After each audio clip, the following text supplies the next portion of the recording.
Test. We're good? Okay. All right, so here's a story behind this message, okay?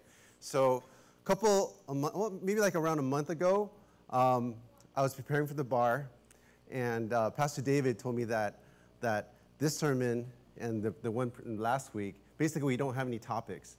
So he said, you can preach on whatever you want to, okay? We're starting a new series next week.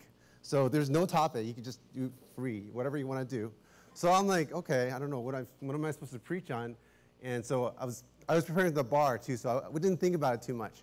And so after I took the bar, that weekend I was just exhausted and I was resting, and I was just kind of like chilling, you know. I didn't even think about the sermon. This is 2 weeks ago. So I was just kind of chilling and thinking and just relaxing, and I was on Facebook. Chloe was in Chicago. Jed was with his friends at the beach, so I was there at home by myself, just like looking at Facebook, and I saw one of my old church friends that I grew up with in Las Vegas at a Star Trek convention. And so I'm like, oh, dude. So I IM'd him, right? And immediately I was like, hey, are there any more tickets? And then he's like, yeah. And then he went and checked, right? He went and he says, hold on. He went to check. He says, yeah, do you want me to buy for you? I said, yeah, I don't have anywhere to stay. And he says, just come crash in my hotel room. So I'm like, okay. So it was on a Friday afternoon. And so I said, okay, I'm coming over. And so he bought the ticket for me. I grabbed my toothbrush. I went in my car. I started driving. And I was in the middle of the desert when I realized, oh, there's Friday Night Fellowship. So I texted you. I called you. And so I said, Arthur, can you take care of Friday Night Fellowship? Okay. All right, we got it. Don't worry about it. Okay. And I thought, oh, there's Saturday night. I was supposed to help out with the youth group. So I texted Catherine, can you take care of that for me? And so okay. And then I went to Las Vegas that night. And so I slept there in this hotel room, and then went to the convention for just one day. The whole thing was 5 days, so I went for just one day, and I came back the following day. So when I was driving, when I was driving, I was thinking, okay, I forgot Friday Night Fellowship, I forgot Saturday. What else? There's something else I need to do for church that I forgot, and I thought, oh yeah, I have to preach in two weeks. And I thought, what should I preach on? Star Trek, yeah. And so as I was driving, I was working on the sermon as I was driving, just in my mind. So this is kind of what came out of it. Also on the way back as well, just thinking about it. So this is what I'm going to share about from 1 Peter. And there is a sermon in here, okay, for you purists. I am going to talk about the Bible, but I'm going to talk a lot about Star Trek, something that is very that I really like a lot, and my history with this series and what it has to do with Christianity. Okay, there is a sermon in here. So my history with Star Trek. This is the original series. I don't know if you guys are very familiar with it, but this is the very first series that came out in 1966. It was only out for about 3 seasons, and it was like, people weren't all that crazy about it. It was like, okay, space and whatever. And so after about 3 seasons, they just basically canceled it. And so it was really cheap. And so some TV stations, they would buy it. It became syndicated. It's called syndicated. So some TV stations would buy it to kind of fill in the places where like nobody was really watching TV because it's very cheap, right? And so 1970s, 10 years later, 1976, my parents and my family, we immigrated from Taiwan to the United States. And when we first moved here, we were living in Michigan. So there are no Asians. So I was totally, like an outsider and sort of like not knowing where I was and just, really, like, feeling like an alien. But I remember coming home from school. I would come home from school around 3. I would turn on TV, and guess what would be on TV? Star Trek. So that's when it started, 1976, 1977. And one character really stood out to me on Star Trek. It's this guy here, this guy, Sulu. Because I was looking at Sulu, and I'm like, hey, he's like Asian. He's like the only Asian that I can see on TV or anywhere else besides my family. And he spoke perfect English. What? You know, I just like, it just blows my mind. I don't understand how an Asian can speak English like that. So it really, you know, and he, not only that, he belonged to this crew. And he was him and this African-American girl and white people, and he was able to like be with them and belong to this group. And so I was like, whoa, it's actually possible for me to like be a part of this group, you know. And so that's why it made a big impact. And I watched every day after school. I would get my snacks, and I would sit in front of the TV and I would watch Star Trek, right? So it started there, and then junior high school, I was kind of nerdy, and me and my nerdy friends, this was before computer games, so we would play this game called Starfleet Battles, and it's kind of like Dungeons and Dragons, except it's Star Trek. Okay, so we would pretend to be starship captains and stuff like that, and we would make up all these stories in our minds. And this was my fleet. I still have it. I just took this picture. You know, so this was my starships. This was my flagship. This was a Dreadnought class battle cruiser, and I have the 2 heavy cruisers, kind of like the Enterprise, the same class of ships. I have 2 destroyers, and that was my troop carrier for all my space marines. And so we would have little battles with my friends, imaginary battles in our minds, throw dice and stuff like that, all these rule books. That was my rule book right there, how thick it is.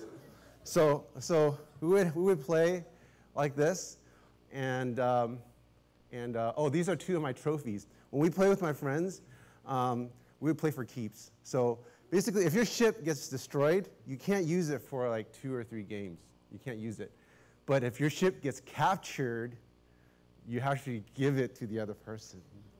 They get to keep it. So these are 2 Klingon ships that I captured.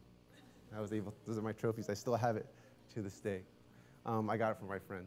So I played Starfleet Battles, and then the motion pictures come out. And there was this interesting pattern developed in which the odd-numbered movies were really good, bad, really terrible, and the even-numbered movies were really good. And so the first one is odd, right? I don't know if you've ever seen this. It's really boring. I'm a big Star Trek fan. I watched this. The special effects are really good, but there's like no story. It's like they forgot. They're like, oh, cool special effects. We could do all this now. And then they forgot to put a story. So it was just really boring. Like half the movie was them going through this tunnel. I don't any Star Trek fans? Sort of. Okay, anyways, don't worry about it. It's boring. This one was really good. One of the best ones ever. This is the one in which Spock basically sacrificed himself for the ship and died at the very end.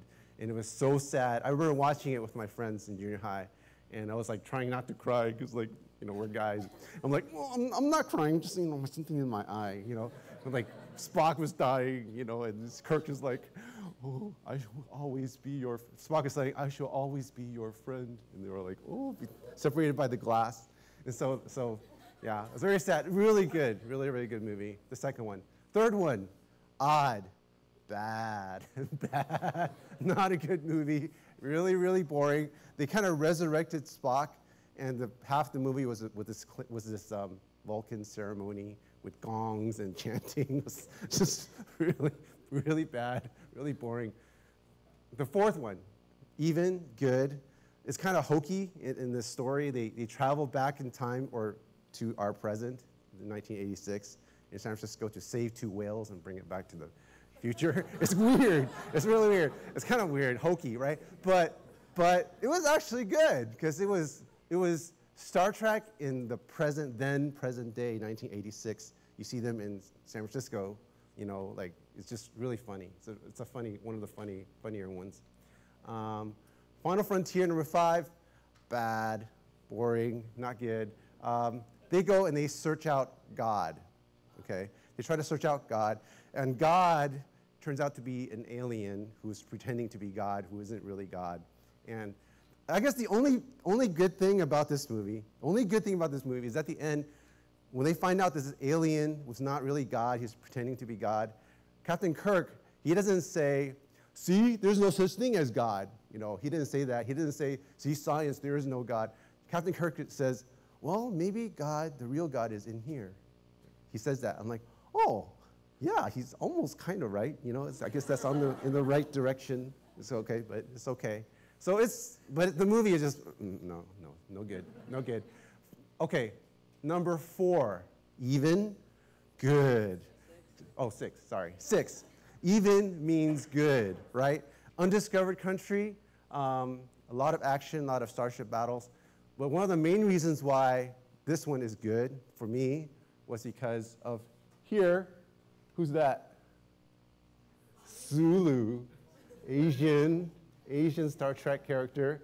Now he's the captain of his own starship. Oh, when we saw that, we're like, oh yeah, finally, we have an Asian.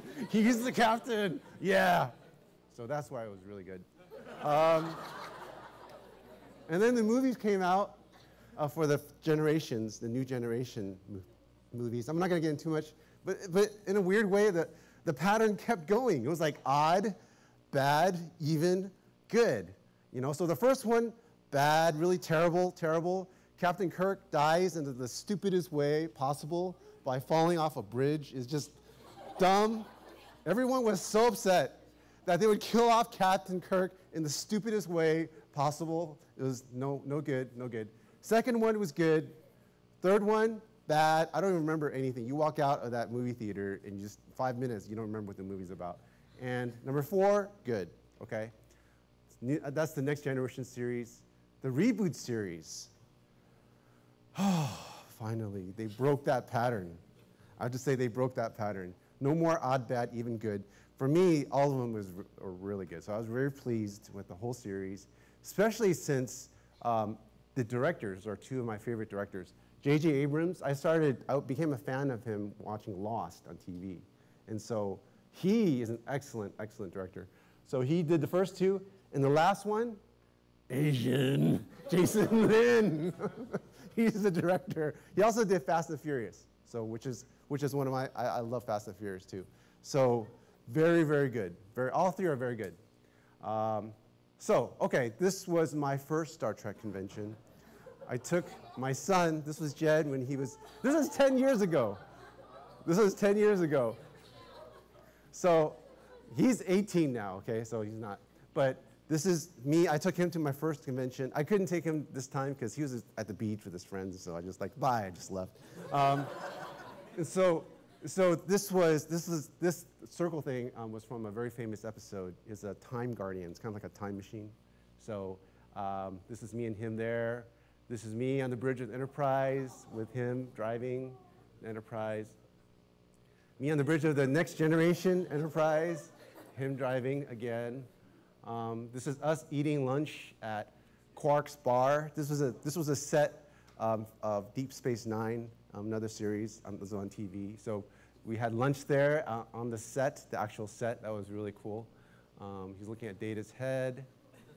And this was two weeks ago. This is 2 weeks ago at Las Vegas, I guess my second Star Trek convention. And this is my friend that I grew up with. I went to the same church in Northern California. Yeah, he's a computer guy, okay? Silicon Valley computer guy. I guess you could kind of tell, but he was dressed up even. I didn't have time. I didn't have time. If I had time, I would probably get a costume and dress up too, but I didn't have time, so I couldn't. I only bought a little thing to put on my chest. And this is the convention itself. Thousands of nerds, thousands. A lot of people. This is a panel by Captain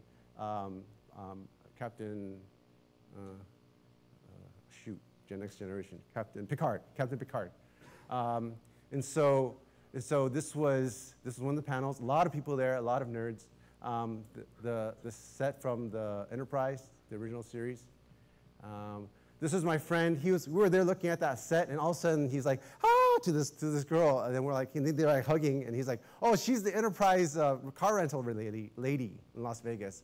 And so like the person that he rented the car from, coming to the convention, was there dressed up as Uhura, and so like, yeah, awesome.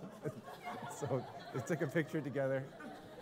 Oh, this These are props from the new series that's coming out next month. I don't know if you're familiar, but there's a brand new series coming out September, and they're kind of going back to the old series. So if you know what the old stuff looks like, it looks very similar to the old stuff, which makes me really excited. Yeah, it looks like the old phaser, like updated like old phaser. Me on the bridge of the ship, the new series ship, the USS Discovery, and what they did was they wouldn't let you take any pictures because they're trying to promote this CBS. They're trying to promote this new show coming out next month, and so they wouldn't let you take pictures. They would take a picture of you, and then they would email it to you, and with the CBS, the advertisement stuff like that, so to promote their show. So that was me on the bridge of the new ship. So, okay, now, Star Trek, in terms of Christianity, okay, it's not a Christian show whatsoever. It's not Christian. The writers are not Christian. Gene Roddenberry, the creator, he was an atheist. And so in terms of, in terms of Christianity, it's definitely not a Christian show. But in terms of social values, they're very progressive. They were one of the first shows in the 1960s to feature a black lady and an Asian man in a very prominent TV role. One of the first shows that ever does that. So they did that in the 1960s. It was a big deal. The first interracial kiss between Kirk and Uhura was on this show. So they did that. They also had the first lesbian kiss. This was in the 1990s. This was a big deal back then. And the captains throughout their different series, they had a woman, African-American man with Deep Space Nine, Captain Sulu. And the new series has an Asian-American woman. Or not Asian-American, she's not really American. This is Michelle Yeoh. I don't know if you're familiar with Michelle Yeoh. She's a star from Hong Kong, I believe. So she's going to be a captain on this show. So very progressive. They try to promote diversity. They try to promote tolerance. At the same time, they kind of hold on to some very traditional Christian values that you would not typically associate with more progressive liberal people. For instance, they're pro-life. Interestingly enough, there are more than 3 or 4 of these series in which involves fetuses, and the crew would basically see fetuses as life and try to protect them and preserve them. So in that sense, they're pro-life. Actually, one of the captains of one of the series, Captain Janeway, she's the first female captain of the series. She is very liberal, very feminist, but at the same time, she's pro-life. So, you can't really put people in a box. She's a feminist, pro-life. You usually wouldn't associate those two, but that's what she is.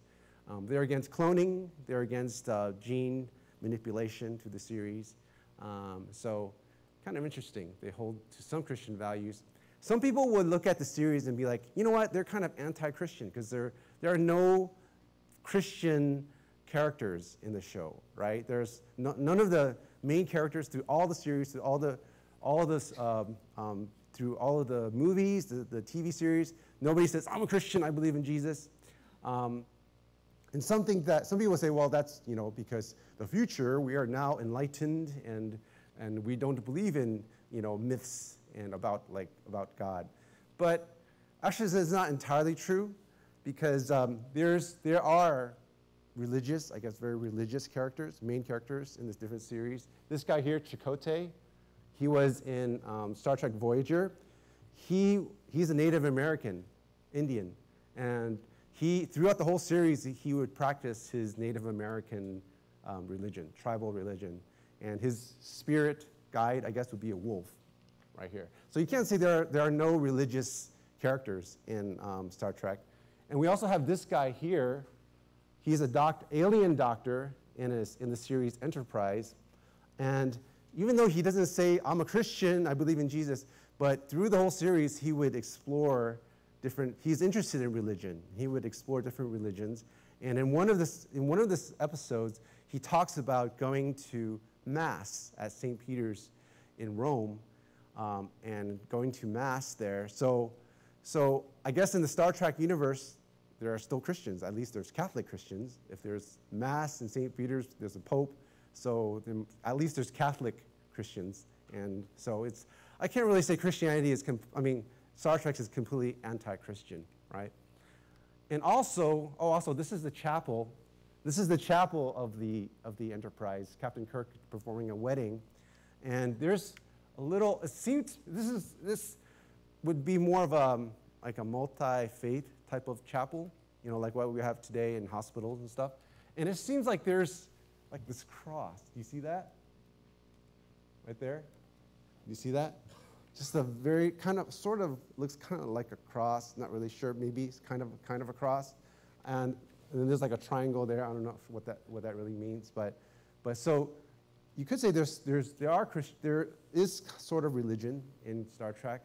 But here, okay, if you're a Star Trek fan and you're a Christian, you need to know this episode. I'm going to show you a clip from this episode. And basically, this episode is the most pro-Christian episode in Star Trek. And what happens in this episode is that Kirk and Dr. McCoy and Spock, they beam down to this planet that sort of parallels the history of Earth. And in this planet, it was like the 20th century technology, so they had like machine guns and cars and stuff like that. But in this planet, it was as if the Romans never crumbled and fell out of power. The Roman Empire was still in power for 2,000 years, and the Romans were still persecuting this religious sect. They called them worshipers of the followers of the sun, or something like that, followers of the sun. And through this episode, they keep thinking that they worship like the sun up in the sky, right? And so the Romans are still persecuting these followers of the sun. And they believe in love and brotherhood, and there's like some of them are trying to resist the Romans. So they've been resisting them for 2,000 years, and so basically the crew of the Enterprise, they get captured by the Romans, and they are forced to fight in this gladiator, like fight against gladiators. Except in the future, they're fighting in front of a TV studio instead of in a coliseum, and it's broadcast to everyone. And so they're forced to fight these gladiators, just like the followers of the sun are forced to fight the gladiators. And so the followers of the sun finally rescues the crew, and they get to go back to their spaceship. But the people, the crew of the Enterprise, they can't interfere. They have this thing called the Prime Directive, which means you cannot interfere and alter the timeline or the history of certain planets they go to. So they can't like just blow up the Romans when they go back to the Enterprise. So they're leaving the planet, and basically leaving the followers of the sun, and they're kind of having a discussion about what just took place. And then that's when they realize that actually the followers of the sun, they're not following the sun up in the sky. They're actually following the Son of God. So this is a very short clip, just to show you guys. I think you have to click on it to play. Gentlemen, Captain, I see on your report Pledges was killed. I am sorry. I like that huge sun worship. I wish we could have examined that belief of his more closely. It seems illogical for a sun worshiper to develop a philosophy of total brotherhood. Sun worship is usually a primitive, superstition religion. I'm afraid you have it all wrong, Mr. Spock, all of you. I've been monitoring some of their old-style radio waves. The Empire spokesman trying to ridicule their religion. But he couldn't.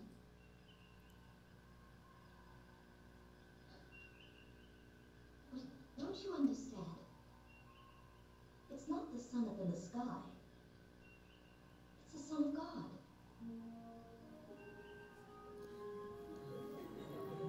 Caesar and Christ, they had them both. And the word is spreading only now. Philosophy of total love replace their imperial Rome, but it will happen in their 20th century. Wouldn't it be something to watch, to be a part of? To see it happen all over again?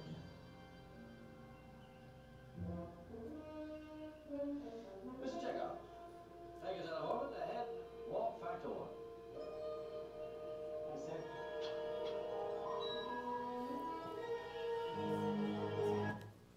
Okay, all right. So, wow, okay. He said, Captain Kirk said Christ, and so it was like, so cool, so cool. All right, so, and then we have different series from 1966. We had 5 series, now 6 coming out next month. And out of these 5 series, one of these, even though I like all of them, they're like my children, you know, like I can't really pick which one I love more. But I like all of them. But I would have to say that one of them most reflects the Christian life. Okay, for me, I identify with one of them more than the others as a Christian. And I want you to guess, okay, which one of them they are, which one of them reflect, I think, is the most reflects the Christian life. So if you're not familiar with these 5 series, just very, very briefly, the first original series, 1966, Captain Kirk, he's this swashbuckling, like womanizing captain. And then the crew kind of goes out and they discover and they do exploration and stuff like that. So that's the original series. 1987, Next Generation is basically a reboot of the original series. So they're doing the same thing. They're going out and they're exploring and trying to reach out to new other alien species and stuff like that. The only difference is the captain is Captain Picard. He's more of like a fatherly figure. He is more like a wise father kind of a captain, okay? That's Next Generation. 1993, they came out with Deep Space Nine, and what that is about is instead of a spaceship going out, it's more like a space station, and where different aliens are coming to this space station, and so that's how they kind of have their different adventures, by other people coming to the space station rather than them going out. And the captain is Captain Sisko, first African-American captain in Star Trek. He is more like a military strategist kind of a guy, kind of a diplomat kind of a person. 1995, we have Star Trek Voyager. And with Voyager, we have a spaceship that is basically cast way across to the other side of the galaxy, to a place where they are totally foreigners and aliens at this other side of the galaxy. There's no Federation, there is no friendly ships, there's no, they don't know anyone out there, and they're trying to get back home to Earth, basically. And 2001 is Star Trek Enterprise, and what this is kind of like a prequel to the entire series, back to how the Federation was founded and how they built up all these different groups to come together to form this federation. So it's kind of like the foundation of the whole Star Trek universe. And the captain here, Captain Archer, he is kind of like a visionary kind of a person. This captain here, Captain Janeway, the first woman captain, she was more like a motherly figure, motherly, pastorly kind of figure, okay? So we have these 5 captains. All of them are different. So which one do you think, I think, most reflects the Christian life as a Christian? Which one? The Star Trek, the original series? Raise your hand if you think it's the original. No? Star Trek Next Generation? Raise your hand. Maybe. Okay, Star Trek Deep Space Nine? Raise your hand. 1, 2, a few. Okay, Star Trek Voyager? Oh, looks like more. Star Trek Enterprise? No? A few? Okay, all right. It's Voyager. It's Voyager. I see Voyager as being a great parable of the Christian life. Because as Christians, we are the aliens. We're in a strange place. This world is not our home. And we're trying to get back to our real home, which is heaven, right? And so that's why I see Star Trek Voyager as that great parable of Christian life. And I'll talk about it more. But first of all, 1 Peter, see, there is a sermon in here, okay? So turn to your Bibles. If you have your Bibles, turn to 1 Peter chapter 1. And if you don't have it, it's up here on the screen. And I'll just kind of read the Bible passage from the screen. And this is the Apostle Peter. He is writing to Christians that are scattered all around the Roman Empire in the first century. The Apostle Peter is one of the apostles of Jesus. He was following Jesus once he was alive. He used to be a fisherman, and Jesus called him away from being a fisherman to be one of his followers.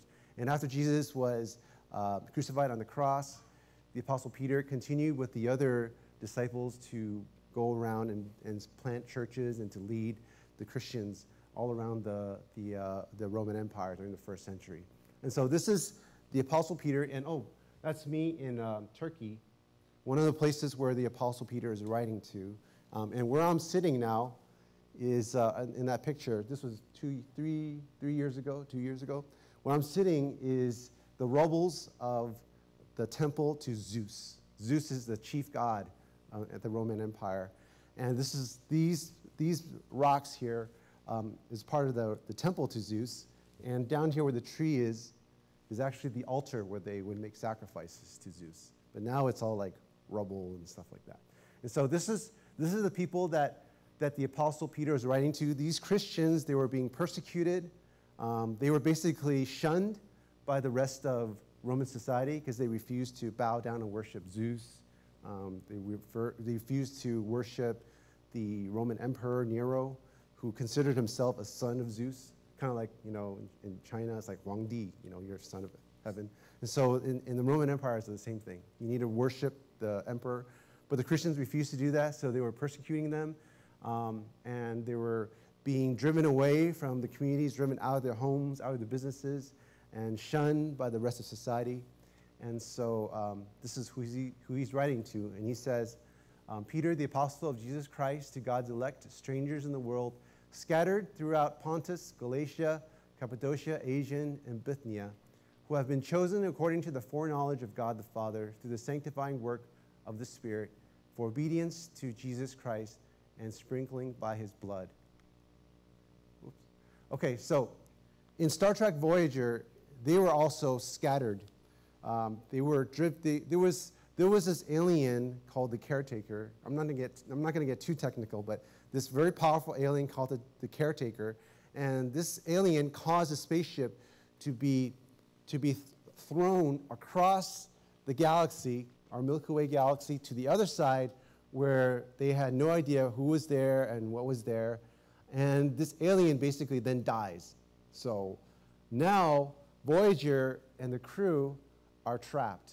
They're trapped on the other side of the galaxy, and it's going to take them 75 years to fly back to Earth. They're like, oh my goodness, 75 years. What will we do? Except we'll just start going back. So like they start heading back towards Earth, and the whole series, 7 seasons, was them trying to get back to Earth. And so just like the Christians in the first century, the Apostle Peter is telling them, since you are called on a Father who judges each man's work impartially, live your lives as strangers here in reverent fear. As you come to him, the living stone, rejected by men, but chosen by God and precious to him, you also, like living stones, are being built into a spiritual house to be a holy priesthood, offering spiritual sacrifices acceptable to God through Jesus Christ.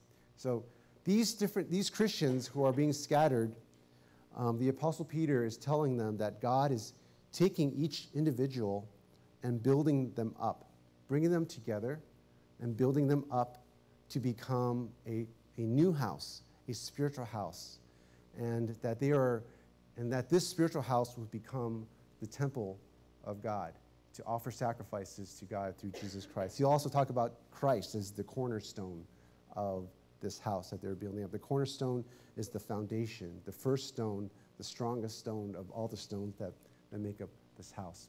So that's what's happening to the Christians in the first century. And through the series of Voyager, we also see what happens is Catherine Janeway, she begins to gather people together. There's actually sort of like a pirate ship. They call it Maquis, but it's kind of like a pirate ship right here that got thrown across the other galaxy along with Voyager. Voyager was actually chasing and trying to arrest these pirates, right? And so they're there across the other side of the galaxy. Captain Janeway is there with her crew, but then there's also these pirates there. Right? What do you do with these pirates, right? So she could either just like leave them there, or she could arrest them and throw them in jail for the next 75 years as they're flying back home. But instead of doing that, what she does is she invites them to be a part of her crew. So two of the main characters, Chakotay and Lieutenant Torres, she's half Klingon.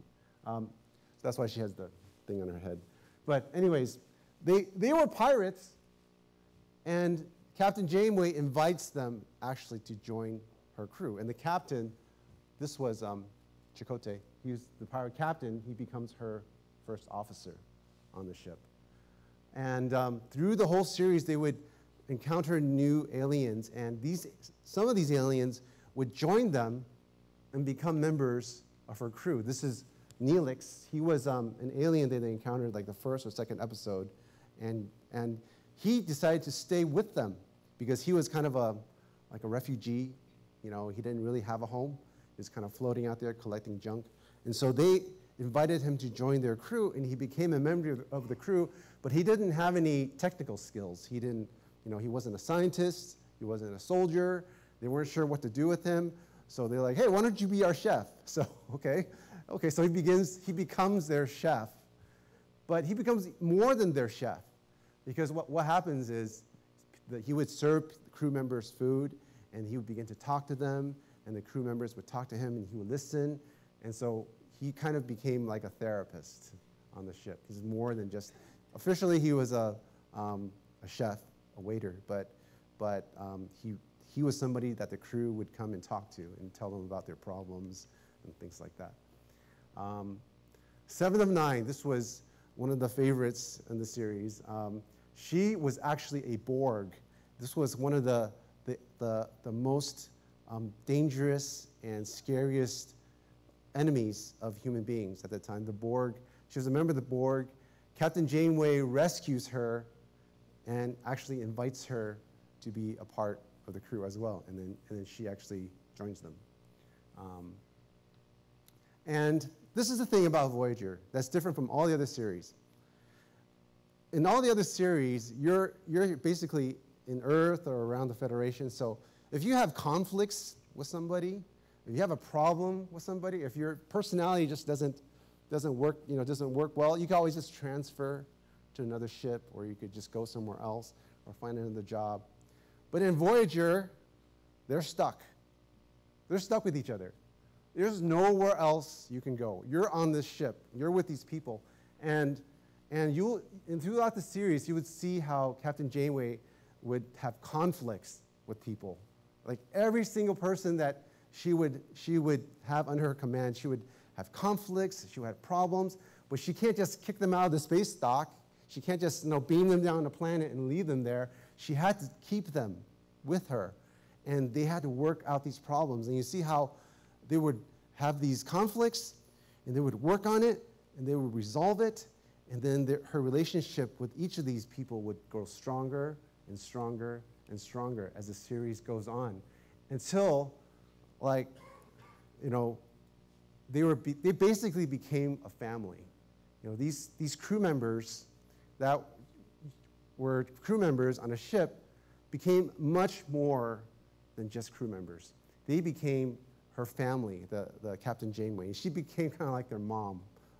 And so she would take care of them and nurture them and protect them. And they all had problems. All the crews, they would have problems with each other, but they would be able to work it out together and to be able to be and actually really care deeply for one another as just like their own family members.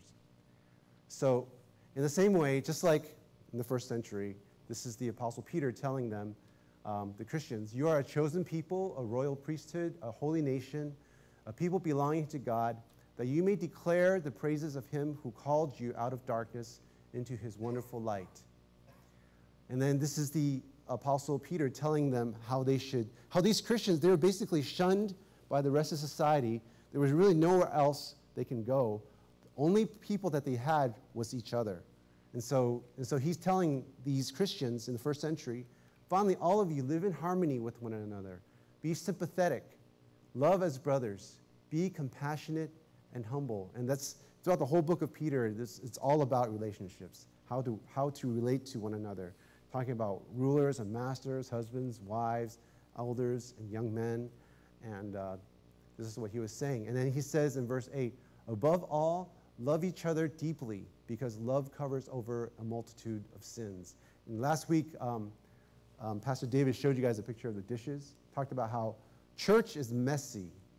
Church is really messy. I would love for everything to be clean and neat and nobody to have any problems, to have no conflicts whatsoever, everyone exactly the same, but it's not. It's really messy, right?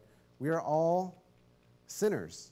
We're all imperfect. We all have our own personal interests. We have our own agendas, but we come together. We come together despite this messiness. And even though we may mess up, we may hurt each other, we may fail, but it's love. The love that we have for one another as Christians that covers over a multitude of these sins. And so Peter continues to say, chapter 2, verse 11, dear friends, I urge you, as aliens and strangers in the world, to abstain from sinful desires which wage war against your soul. Live such good lives among the pagans that, though they accuse you of doing wrong, they may see your good deeds and glorify God on the day he visits us. So even though they're aliens and strangers, that doesn't mean they just cut themselves off from the world, the rest of the world. They need to continue to do good among those who are not Christians so that they may be able to see, hey, these Christians, even though we hate them and we're trying to stamp them out and destroy them, but man, these are good people. These Christians are such good people. And that's what the Apostle Peter is telling these Christians. And we see the same thing in Star Trek Voyager. In Voyager, they're traveling through different areas of space, and these different areas have different aliens that hate them and try to destroy them and stamp them out. These are called the Kazons. They're kind of like this tribal group, and they would try to attack Voyager and try to kill them. These are the Herodians. They are kind of like hunters, so they're like sports people. They like hunting for sport, and so they basically start hunting Voyager and trying to kill off the crew. And one of the episodes, they actually become Nazis because they look into Voyager's database and they look at these Nazis and they're like, wow, these are really cool. We want to be like them. So they start dressing up like Nazis and stuff like that. So Herodians, they try to kill off Voyager, but they couldn't. The Borg, now these are the most dangerous of all of them. This is a race that travels around in a giant cube spaceship. It's kind of like a beehive, like a giant beehive. And they're kind of like bees. The aliens are actually called drones, and they have a queen. She's called the Borg Queen that controls all of the drones. And they're kind of like zombies. And basically when they attack you, you become a Borg. So whenever they get somebody, that person becomes a Borg. And they get somebody else, so they multiply. And so they're really, really scary. And that's what 7 of 9, she used to be that. But, they were not able to do that. Even though they're in this very hostile world, Voyager continues to do good. Right? They never forget who they were, that they belong to the Federation, and that they will never harm anybody else. They will always try to help people, try to protect those who are weak, who do not fight for themselves. Always anybody who's in need, they would try to help them, try to be good representatives of the Federation. And they never forgot who they were throughout their travels, through their journeys. When they finally reach, well, I don't want to go into that, but they, throughout all of their journeys, Janeway and the rest of the crew, they never forgot who they were, that they were supposed to be doing good. So, okay, the real appeal, okay? The real appeal of Star Trek is really not spaceship, is not battles, is not aliens. The real appeal of Star Trek is relationships with people, right? You see these people who are together for a long journey, they're traveling together, and they develop this bond with one another. And that's what everyone, every human being desires that at the core, a community, somewhere where they can belong, some relationships that they could be together with. And even these actors, after 6 or 7 years of putting out this series, you go to these Star Trek conventions, and they have these panels, and they all come up on the stage, and you see them joking and talking with one another, and you see them joking and talking with one another just, in the conference, in the convention room, and you can tell that they really are friends. They really care for one another, that they actually become a family. And it's true for all the series, Next Generation, People, this was Deep Space Nine, People, this was Enterprise, and all the series, and in the end, the real appeal of Star Trek are these relationships that people have with one another, the community that they have. Okay, now, our church. I think our church is very much like a starship. That's how I think of it. Now, I don't know whether we're like one big starship with like different departments inside the big starship, or maybe we're like a fleet of smaller starships, and like Harvest LA is like one small one, and the other congregation is different. Whatever, I see it as we are a starship. We are. And in many ways, we are strangers. We're supposed to be strangers in this world. We don't belong here, right? First of all, we're not primarily American. We're not primarily Taiwanese. We're not primarily Chinese. We're not primarily, whatever. We're not. The first thing that we are is Christians. We don't belong here. We have a passport, but that's not our real country. Our real country is in heaven, right? And we're journeying together, and sometimes people will join us, join our crew. Once in a while, somebody will join our crew. Sometimes people may come visit a little while and go somewhere else. But whatever the case, we are called to be light to everyone. We're to be light and salt. We're to do good. We're to help people. Our goal is not to get people to join our crew, right? But to do good to everyone. And if somebody decides to join our crew here, to be part of our family, then great, right? But anyways, we need to do good for everyone, just like Star Trek. And so I just want to leave you guys with 3 points. First of all, Jesus is the captain of this ship. That's the first point I want to make. Jesus is the captain of this ship. Different people may be holding the wheel, the helm, okay, from time to time.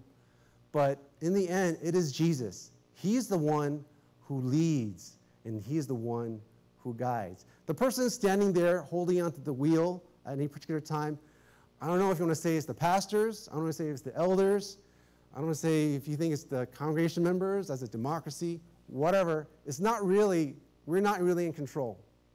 We're not really leading this church, okay? It is Jesus. He's the captain of the ship. Second of all is this: we are a family. We are a family. We don't leave anybody behind. We don't beam somebody to another planet and say, goodbye, you're just too difficult for us to deal with. We don't do that. We don't leave anybody behind. We take everyone with us, and we work together to work out our differences, to resolve our conflicts. And every time we do that, again and again, just like a husband and a wife in marriage, every time we do that again and again, our relationship grows stronger and stronger, and we become more and more a family. So that's number 2. And number 3, actually, I already talked about it. We're aliens and strangers in this world, and yet we are here to represent God's kingdom and to do good for everyone in this world, even though we are aliens and strangers here. We are the aliens and strangers in this world. So I want to close with that. Ask the worship team to come up, and we're going to take offering at this time? Oh, let me pray. Sorry. Closing prayer. Father, thank you for this family that we have. Thank you, Lord, that thank you for Star Trek. I really appreciate that and enjoy it. But yeah, thank you for your word. Thank you for the testimony of the Apostle Peter, of the early church. And we pray, God, that you would help us here at EFC, at Harvest LA, to be able to continue this journey together toward our real home with you in heaven. Thank you, God. We trust you. We love you. We pray this in Jesus' name. Amen.